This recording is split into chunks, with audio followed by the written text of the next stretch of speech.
Yeah, well, thank you very much for that introduction, and it's great to follow on the heels of that last discussion that we just had. It really helps ground our calling within a very complex but very meaningful fabric. And it's great to be here this morning with you all, and thank you for this kind introduction. So I've been given this very broad topic, and I think Dr. Daimar will be continuing with discussions of the metabolic treatments of bone healing as well.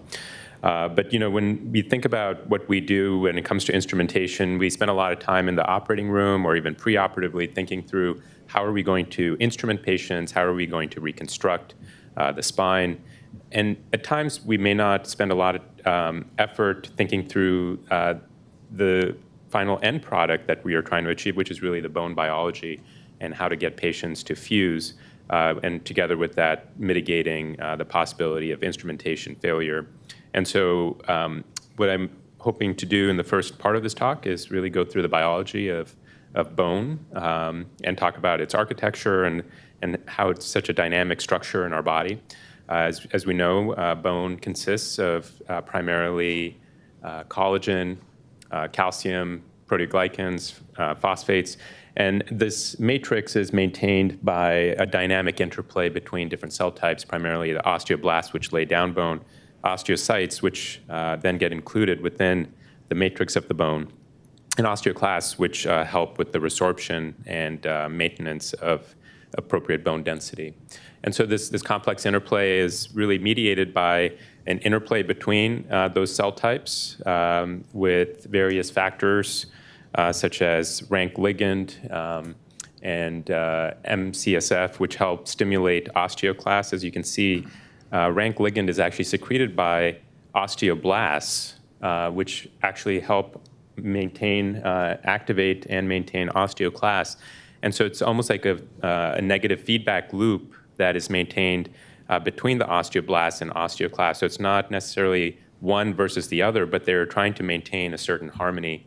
And very critical is osteoprotegerin, which is a ligand that is expressed in response to estrogen. And so when estrogen goes down, such as in the case of postmenopausal women, that level goes down and there's less of osteoprotegerin to soak up and bind rank ligand, and therefore there can be an increase in activation of osteoclasts, leading to the low bone density. So we'll come back to those concepts as we go through this talk, but first I wanted to go through how do we actually measure bone density, and the most common way that we do this is through DEXA scans.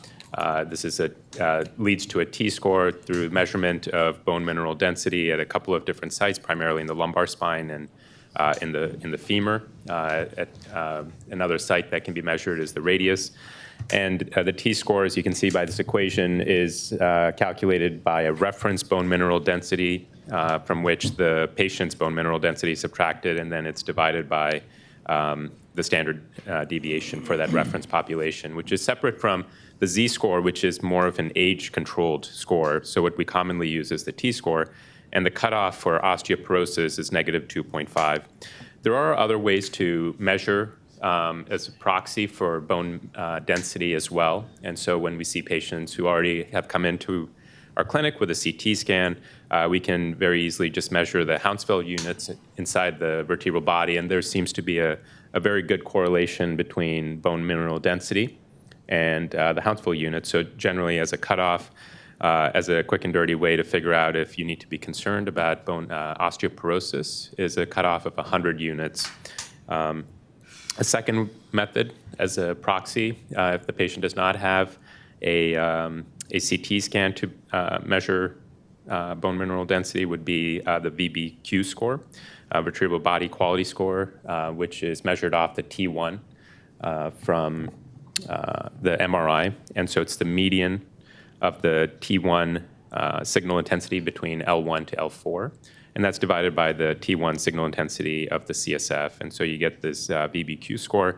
And I think this one is quite good, but may have a little bit more noise compared to the Hounsfield units, but still another way to get a quick measure of whether one needs to be concerned about osteoporosis. And so what are the factors that affect bone density? And there's certain clinical factors, and we'll get into some of the biologic factors in a second, but some of the clinical factors would be, as you can imagine, advancing age.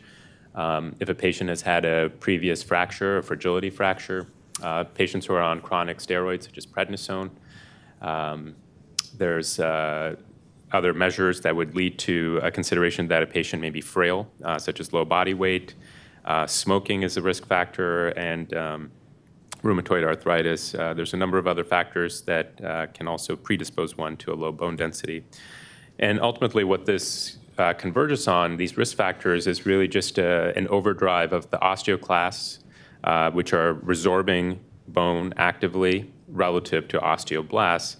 And so that's, and the methods by which we would treat a patient for low bone density really are to shift the balance of these different pathways. I just wanted to highlight one of the things that I harp on with my patients, and I think are really key for actually just promoting bone density, is the importance of loading. So my rule postoperatively for patients is that they have to get up and walk 3 times a day. And I think astronauts really highlight the importance of gravitational load on our bones and the maintenance of bone density. For astronauts who have been up on missions for 2 to 6 months, there is a decrease in bone density that would mirror almost 10 years of age advancement in bone density. And so this is pretty significant. And even when they come back down to Earth and are taking agents like bisphosphonates while they're in space, they still have this reduction in bone mineral density. And while it does return, there's also a long-lasting impact where they may not completely get back to their age-appropriate baseline.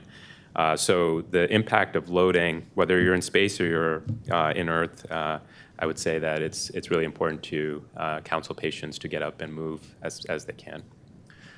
And that's a picture of an astronaut who is taking his daily bisphosphonate. This is something that we actually actively study in the lab, and I think there's actually a lot of crosstalk with Charcot physiology.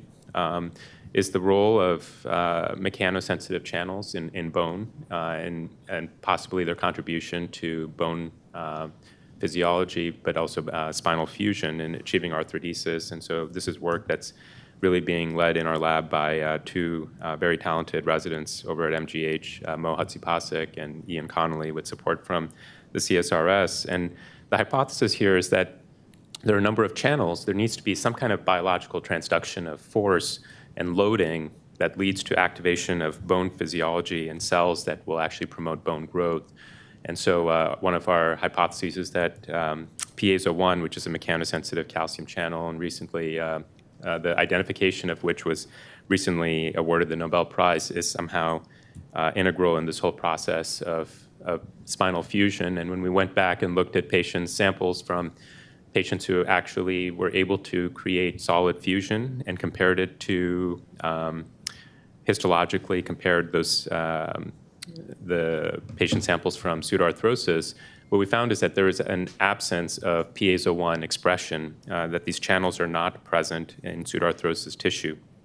And so we're actively studying this, and this is a story that's unfolding right now, but we have a mouse model that allows us to load, and we can image with CT scan to see the active fusion, and then measuring Hounsfield units on CT. But this is ultimately what this amounts to, is it's really a model system for us to really understand the signaling pathways that impact arthrodesis and come up with better methods to intraoperatively shift the balance towards promoting spine fusion. And we'll talk about that at the end of the talk.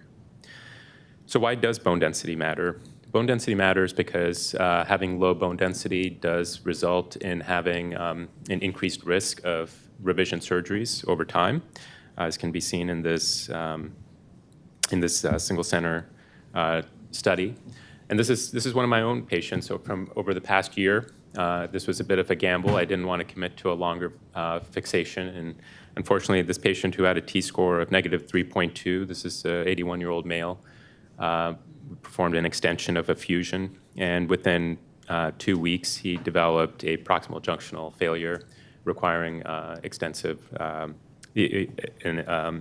extension of his fusion construct. And so this is very real, and there are considerations for what we can do preoperatively, and there's considerations for what we can do intraoperatively. I would say this is as much an issue of not just an error of execution, but an error of conception as well, specifically not taking into account some of the junctional forces that may especially be more prominent in patients who have low bone density.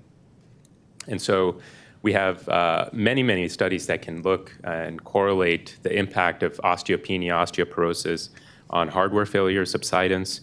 If you look at anterior cervical fusion outcomes, in this study on the left of 79 patients who had undergone 1 to 4 level ACDFs over a 12-month follow-up period, osteopenia, osteoporosis, and a low bone density score all correlated with higher rates of pseudoarthrosis and hardware failure. On the right is a larger study of 235 patients, 1 or 2 level ACDFs with a 4-month follow-up. And again, in that same vein, they found that having a low bone density or the bone density scan findings, that the DEXA score correlated with an increased risk of pseudoarthrosis in ACDFs. And this is a problem, as you can imagine from a couple slides ago, that low bone density can also affect pseudoarthrosis in posterior lumbar instrumentation as well. In this study on the left, 140 patients undergoing a thoracolumbar fusion with a 12-month follow-up, there was an increased risk of pseudoarthrosis when patients had either osteoporosis or osteopenia. And the complication rates, looks like the font might be a little bit small here, but what these authors found is that osteoporosis led to an increased risk of PJK, pseudoarthrosis, adjacent segment disease, and the need for reoperation as shown in that breakout of the pie chart there. And so what are the strategies for perioperative optimization of bone mineral density? And I think we'll hear more about this with Dr. Daimar, but I'll just touch on this briefly, which is that the medical optimization of bone density is really to promote osteoblast activity relative to osteoclast, and this can be done through anti-resorptive agents such as bisphosphonates or denosumab, which is a rank ligand antagonist, and anabolic agents such as teriparatide and abaloparatide, which help promote osteoblast activity. And there's a systematic review that looked at the effect of bisphosphonates and teriparatide on thoracolumbar fusions. This was a pooled analysis of 9 studies, a few of which were randomized controlled trials looking at these different comparisons. And I just want to point out one other thing, which is that the treatments ranged from initiating patients 2 to 3 months preoperatively and continuing those agents for up to 6 to 21 months post-op. So there's still no real practice guideline in terms of well-accepted practice guideline in terms of when to start patients relative to their procedure and how long to continue. But it's at least thought that the patient should be started at the time of surgery or at least a couple months before and then continuing post-operatively for a certain period of time. Again, this might be hard to see, but what's highlighted in yellow are the randomized controlled trials that were included in this systematic review. And anabolic treatments, so teriparatide, abaloparatide, increased fusion rates, as did bisphosphonates. And so what I took away from this analysis is that it doesn't really matter what you start, but you should start something. And then haloing around screws, we see this quite often in patients with low bone density. And again, what was seen here is that the odds ratio of screw loosening, haloing around screws was reduced when patients were initiated on a bisphosphonate or teriparatide. And lastly is treatment with any of these agents also decreased cage subsidence rates as well as the risk for vertebral body fractures. And so intraoperatively, what can we do to account for low bone density? One of the most common things that we'll do is cement augment. There's a couple of different approaches to do this. You can create a tract with your gear shift probe, place cement, and then usually with C-arm fluoroscopy, and then put a screw into that. Or there are fenestrated screws that allow for placement of the screw and then placing PMMA, methyl methacrylate, through the screw, and the cement will extravasate through the fenestrations at the tip of the screw. And that's what you're seeing here is an example of patients who are treated either for osteoporotic fractures or myeloma-related fractures with cement augmentation. There's a couple of complications that one should be aware of when using this as a method. One is the possibility that the cement could extravasate into the epidural space. I've seen one complication. It wasn't reported in either of these series here, but usually the epidural extravasation is silent, but cement does release heat as it solidifies. It's an exothermic reaction, and as a result, I've seen a cord injury from the heat and the lack of a heat sink next to the cord. And so that's one thing to be concerned about. The second is cement extravasating into the pulmonary vasculature. And again, these tend to be silent, but make for great New England Journal pictures. So it's something to be aware of as well. And the last I'll say, it's not on the slide, is that revising patients who have had cement augmented screws or dealing with cement that gets infected can be a nightmare as well. So just to keep in mind that this does help. This method does help with pullout strength, but can be very challenging down the road as well. The second is consideration for what type of inner body. It's hard to find literature that says that has rigorously looked at whether inner bodies help with overall fusion in osteoporosis. There is literature there, but it's not rigorously done. So what we can say, though, is, at least from biomechanical studies, that if there is a goal of addressing a spinal deformity within inner body, or attempting to increase the vertical height of a foramen, that the inner body choice does matter when patients have low bone density, and specifically a wider footprint of the cage can help reduce the risk of subsidence, and that's just through the fact that pressure is equal to force over surface area. And so in increasing the surface area, the pressure can still be maintained at an acceptable level.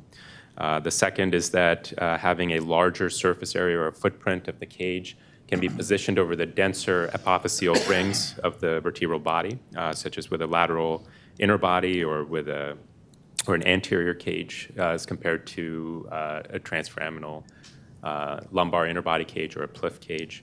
And then the last is just that there's decreased stress peaks as well, in terms of how the forces are distributed across the interface between the cage and the vertebral body end plate.